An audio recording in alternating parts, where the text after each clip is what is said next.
Hal сұраулықшылау арқылы сұраулы сөйлем құрау. Бұл қазақша ма, ми, ба, би, па, пе деп сұраулы сөйлемдерде қолданылатын шылаулар сияқты мағына береді. Мысалы, бұл үй ма?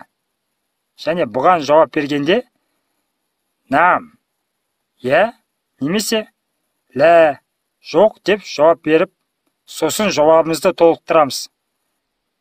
Қысқаша айтқанда, хәл сөздің басында келеді. Ма, ме, ба, бе, па, пе деп аударамыз.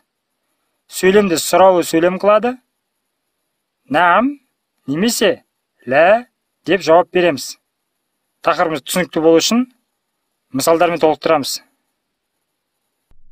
هل هذا بيت؟ бұл үй ма? نعم هذا بيت. Я, бұл үй. هل هذه عمارة؟ бұл ғимарат па? نعم هذه عمارة. Я, бұл ғимарат. هل هذا طبيب؟ бұл дәрігер ма? نعم هذا طبيب. Я, бұл дәрігер. هل هذه ممرضة؟ бұл медбике ма? نعم هذه ممرضة. Я, бұл медбике. هل هذا قلم؟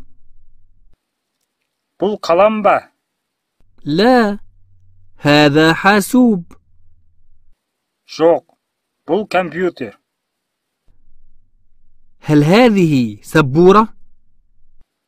бұл тақта ма?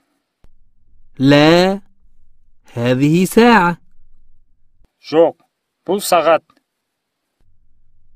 هل هذا معلم؟ бұл мұғалім ба? لا هذا طالب. жоқ, бұл студент. هل هذه ممرضة؟ бұл медбике ма? لا هذه طالبة. жоқ, бұл студент қыз.